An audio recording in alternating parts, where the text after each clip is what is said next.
எல்லோருக்கும் வணக்கம். இன்னைக்கு நம்ம பார்க்கக்கூடிய சப்ஜெக்ட், இறைவனை சரியாகத்தான் நினைவு செய்கிறீர்களா?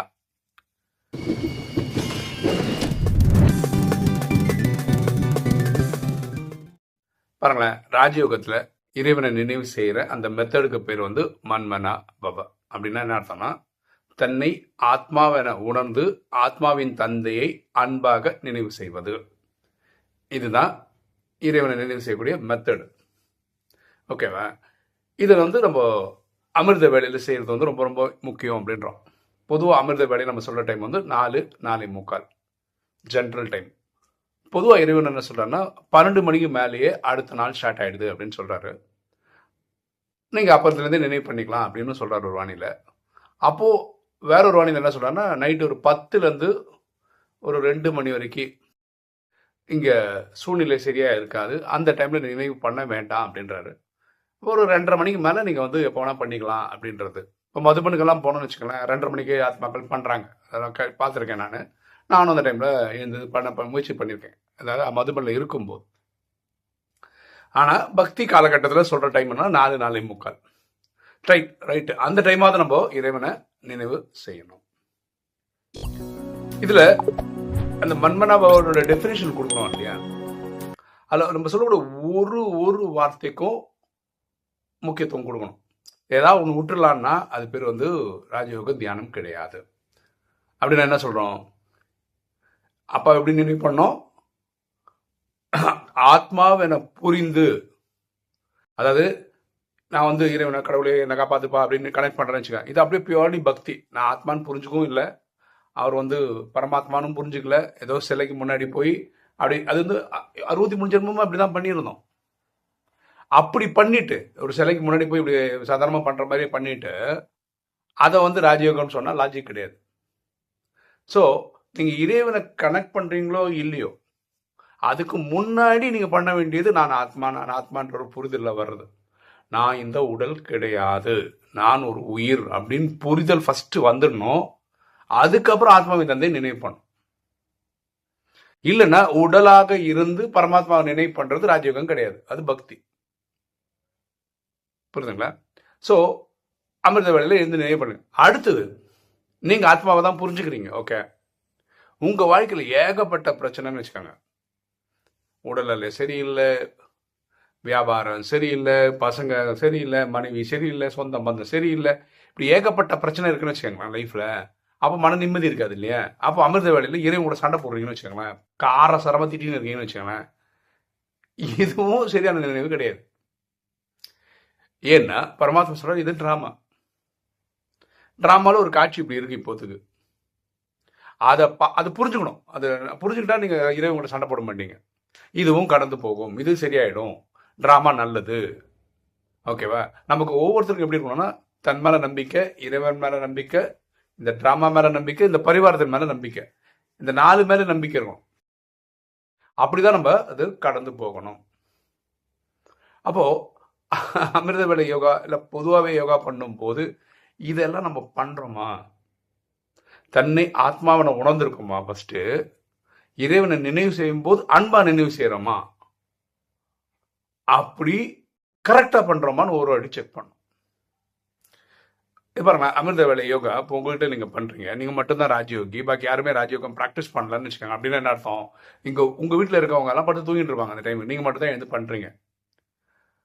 அப்போ நீங்க இறைவனை நினைவு பண்றீங்க, ஆனா இந்த ஃபார்முலாவோட கரெக்டா பண்றீங்களான்னு யார் செக் பண்ண போறா? யாருக்கு அது வெளிச்சம்? இறைவனுக்கும் உங்களுக்கு மட்டும்தான் வெளிச்சம். ஒருவேளை நீங்க வந்து ஆத்மான்ற புரிதலை நினைவும் பண்ணல, அப்பா அன்பாவும் நினைவு பண்ணலன்னு வச்சுக்கோங்களேன், இது வந்து மன்மனாபாவ கேட்டகரிக்குள்ளேயே வராது. நீங்க இன்னைக்கும் பக்தி பண்றீங்கன்றதான் அர்த்தம்.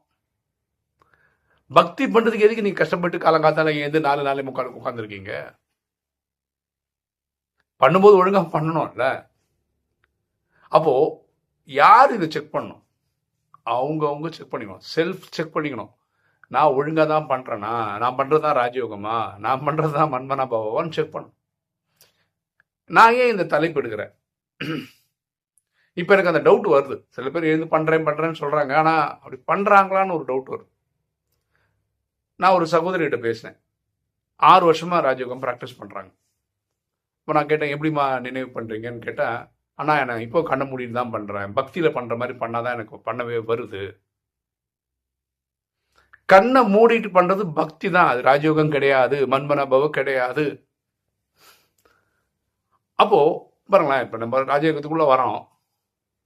ஆரம்பத்தில் கண்களை திறந்து ராஜயோகம் மெடிடேஷன் பண்ணணும்னு சொல்லும்போது கொஞ்சம் கஷ்டமாக இருக்கும். ஏன்னா பக்தியில் போய் கோயிலுக்கெல்லாம் போய் கண்ணை மூடி நம்ம பண்ணி ப்ராக்டிஸ் பண்ணதுனால திடீர்னு கண்ணை திறந்து நீங்கள் பண்ணுங்கன்னு சொல்லும்போது வராது. அதை நம்மளால் புரிஞ்சுக்க முடியுது. அது வந்து 1 நாள் 2 நாள் 1 வாரம் இல்லை மேக்சிமம் 1 மாதம் வரைக்கும் நீங்கள் வந்து கண்கள் மூடி பண்ணுறீங்கன்னா கூட ஒத்துக்கலாம். 6 வருஷமாக கண்களை மூடி பண்ணுறீங்கன்னு கேட்டால் அதுதான் வருதுன்னு சொல்கிறது என்ன அர்த்தம்? சரியில்லைல்ல.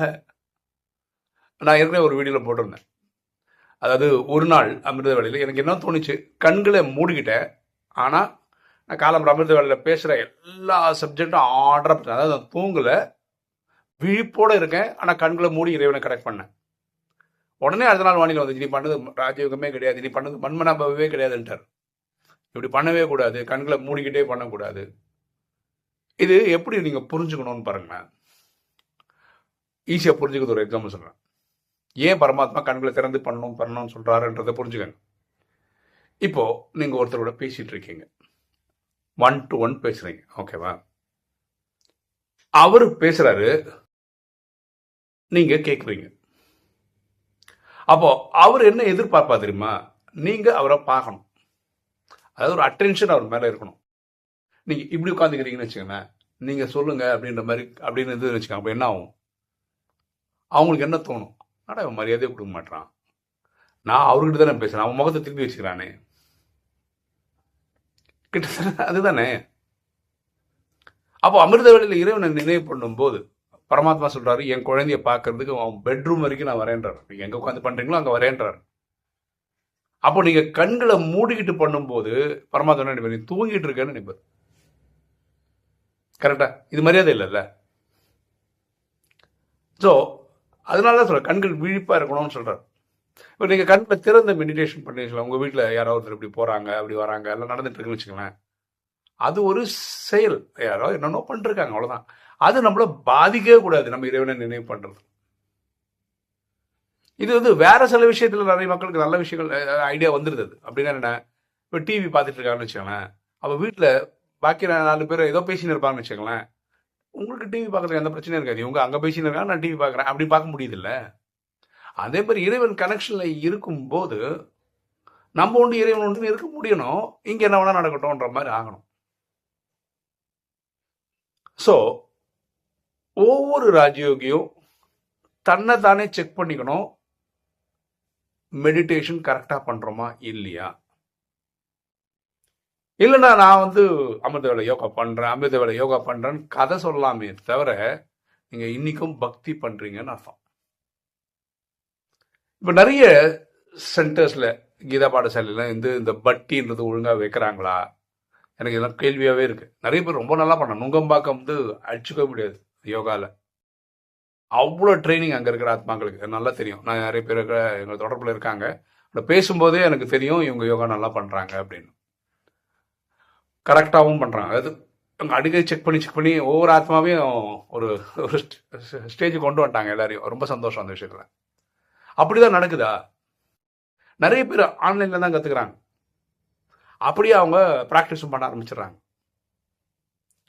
ஆனால் பண்ணும்போது காலப்போக்கில் என்ன ஆகிடுதுன்னா, இது மறந்துடும், தன்னை ஆத்மாவென உணர்றதை மறந்துடும், அப்பாவை அன்பா நினைவு பண்ணுறது மறந்துடும், இது ஏதாவது ஒன்று மறந்துடும், இல்லை 2மே மறந்துடும். அப்புறம் அவங்க பண்ணுறது பேர் என்ன? அமிர்த வேலை யோகான்னு சொல்ல முடியுமா? மன்மனா பவல் சொல்ல முடியுமா? ஸோ நம்ம எது பண்ணாலும் செல்ஃப் செக் பண்ணிக்கிட்டே இருக்கணும். நான் கரெக்டாக தான் பண்ணுறேனா, ஃபைன் டியூனிங் பண்ணிக்கிட்டே இருக்கணும். நமக்காக வேற யாரும் வந்து பண்ண மாட்டாங்க, அதை நம்ம தான் செக் பண்ணிக்கணும். அப்புறம் என்னோட அமிர்த வேலை யோகா நான் தான் பண்ணி ஆகணும். அப்புறம் நிறைய பேர், இப்போ நான் யூடியூப் சேனல் இருக்குன்னு உங்களுக்கு நல்லா தெரியும். நிறைய யூடியூப் சேனல் எப்படி நடக்குதுன்னா, கெஸ்ட் ஸ்பீக்கர்லாம் வந்து பேசுவாங்க. இன்றைக்கி ஒரு சுரேஷ் பேசலாம், நாளைக்கு ரமேஷ் பேர், அப்படிலாம் இருக்கும். ஆனால் நம்ம சேனலில் பார்த்தீங்கன்னா நான் மட்டுமே டெய்லி வந்துடுறேன். நான் யாராவது வந்து என்னோட யூடியூப் சேனலில் பேசணும்னு ஆசைப்பட்டா நான் சான்ஸ் கூட கொடுப்பேன். ஆனால் நான் பண்ணுற அந்த வீடியோ டெய்லி போட்டு நான் போட்டுகிட்டே தான் இருப்பேன். ஏன்னா நான் பண்ணுற சேவைக்கு தான் எனக்கு இறைவன் ஏதாவது பார்த்து கொடுப்பாரே தவிர, என்னோட யூடியூப் சேனலில் 10 பேர் வர வச்சு பேச வச்சதுனால எனக்கு வந்து அள்ளி அள்ளி கொடுத்துருவாருன்றது கிடையாது. அவங்கவுங்க புருஷார்த்தம் அவங்கவுங்க தான் பண்ணணும். அதே மாதிரி அமிர்த வேலையோகம் நான் தான் பண்ணணும். ஆனால் அது ஒழுங்காக பண்ணுறேன்னா, சரியாக பண்ணுறேன்னா நான் செக் பண்ணணும். ரெண்டாவது நம்ம சொல்கிறோம் தெரியுமா, இறைவன் வந்து அன்பாக நினைவு பண்ணணும், திட்டக்கூடாது அப்படின்னு. பரமாத்மா வானிலை சொல்கிறாரு, நீங்கள் அமிர்த வேலையை எழுந்து என்ன திட்டுறீங்கன்னு வச்சுக்கோங்க. ஒரு எக்ஸாம்பிளுக்கு உங்களுக்கு அங்கே பதவிகள் குறைஞ்சிடும், பிறவிகள் குறைஞ்சிடும்ன்ற. கொஞ்சம் யோசிச்சு பாருங்க. இது நான் எக்ஸாம்பிள் சொல்லியிருக்கேன், திரும்ப சொல்கிறேன். உங்களுடைய நண்பர் ஒருத்தர் வந்து ஒரு படத்தோட டைரக்டர்னு வச்சுக்கோங்க, இல்லை அந்த படத்தோட ப்ரொடியூசர்னு வச்சுக்கோங்க. நீங்கள் நண்பர்ன்ற முறையில் நீங்கள் கேட்டிங்கன்னு வச்சுக்கோங்க, இந்த படத்தில் ஏதாவது வந்து ஒரு சீன் வந்துட்டு போகிற மாதிரி எனக்கு பண்ணி கொடுறான்னு கேட்டிங்கன்னு வச்சுக்கோங்களேன். அவர் சொல்லி உங்களை படத்தில் கொண்டு வரேன், அதான் காசு போடுறாரு படத்துக்கு. நீங்கள் படத்தையும் நடிச்சிட்டிங்கன்னு வச்சுக்கோங்க, படம் ரிலீஸும் ஆகிடுச்சு. இப்போ நீங்கள் வெளியில் போய் எல்லாருக்கையும் சொல்கிறீங்க, அந்த படத்தில் நான் நடிச்சுக்கேன் பாருன்னு சொல்கிறீங்கன்னு வச்சுக்கோங்களேன். மக்களும் பார்க்குறாங்க. இப்போ நீங்கள் என்ன சொல்கிறீங்கன்னா, என்னதான் அவன் ஃப்ரெண்டாக இருந்தாலும் எனக்கு ஒரு சீன் தான் கொடுத்தான், இப்படி கேலி கிண்டல் பண்ணுறீங்கன்னு வச்சுக்கோங்களேன். இது உங்கள் ஃப்ரெண்டுக்கு அதில் போய் ஊந்துதுன்னா அடுத்த படத்தில் உங்களுக்கு சான்ஸ் கிடைக்கும். அதே தான் இறைவன் இந்த நாடகத்தோட கிரியேட்டர், டைரக்டர், முக்கியமான ஆக்டர். உங்களுக்குன்னு ஒரு நடிப்பு கொடுத்துருக்கிறார். அந்த நடிப்பில் உங்களுக்கு திருப்தி இல்லைன்னு வச்சுக்கோங்களேன், உங்களுக்கு வேற என்ன நடிப்பு கொடுப்பார். கொடுத்ததே ஒழுங்காக பண்ண தெரில, ஆனால் உங்களுக்கு வந்து சத்தியகுத்தில் லட்சுமி நாராயணன் பூசி கொடுத்துருவார் அவர். இது அவரே ஒத்துக்கிறாரு, உனக்கு பதவிகள் குறைஞ்சிடும், பிறவிகள் குறைஞ்சிடும். ஏன்னா நீ என்ன திட்டி இருக்க, நான் தான் சொல்கிறேன் இது ட்ராமான்னு. நீ ட்ராமா மேலே நம்பிக்கை வச்சா சரியாயிடும்னு சொல்கிறேன், இத்தனை நாளுக்கு அப்புறம் சரியாயிடும்ன்றேன். உனக்கு கார்மிக் அக்கௌண்ட் அது மாதிரி வச்சிருக்குற, அந்த கார்மிக் அக்கௌண்ட் சரி பண்ணுறான்னு நான் சொல்கிறேன், அதை நீ கேட்க மாட்டேற. நான் என்ன பண்ணணும்? நான் ஆனால் பர்சனலாக வந்து ஒரு இதுலையும் இன்டர்ஃபியர் பண்ண முடியாது. ஏன்னா ஒன்றில் வந்து நான் 800 கோடிக்கும் நான் பண்ணணும். இதெல்லாம் பரமாத்மா நமக்கு எக்ஸ்பிளைன் பண்ணிட்டார்ல. ஸோ ஒவ்வொரு ராஜயோகியும் தயவுசெய்து சொல்கிறேன், மன்மனா பாபாவோட டெஃபினிஷன் என்னன்னா, தன்னை ஆத்மாவென உணர்ந்து ஆத்மாவின் தந்தையை அன்பாக நினைவு செய்வது அமிர்த வேலை யோகா அல்லது மன்மனா பவ. இதுல ஏதாவது ஒண்ணு எங்கேயாவது மிஸ் பண்ணிட்டீங்கன்னா அது மன்மனா பவக்குள்ளே வராது. அது பியோர் பக்தி. அவன் நீங்க செக் பண்ண வேண்டியது. நான் 5 வருஷம் இருக்கேன், 10 வருஷம், 20 வருஷம் இருக்கேன்லாம் சொல்லிட்டு இதுல இந்த ஈக்குவேஷன் படி நீங்க ஏதாவது ஒன்று மிஸ் பண்ணா கூட நீங்க கரெக்டா பண்றதா அர்த்தம் கிடையாது.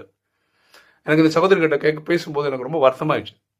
நான் சொன்னேன், அம்மா நீ பண்றது பக்தி தான்மா, ராஜயோக நினைவு கிடையாது, சீக்கிரம் பழைய நிலைமைக்கு வாங்க. அதெல்லாம் ஈஸியா இருக்கணும். பக்தியில பண்ணதாங்க நமக்கு ஈஸியா வரும். கண்ணை மூடி பண்றது வந்து கரெக்டா வந்துடும் நமக்கு.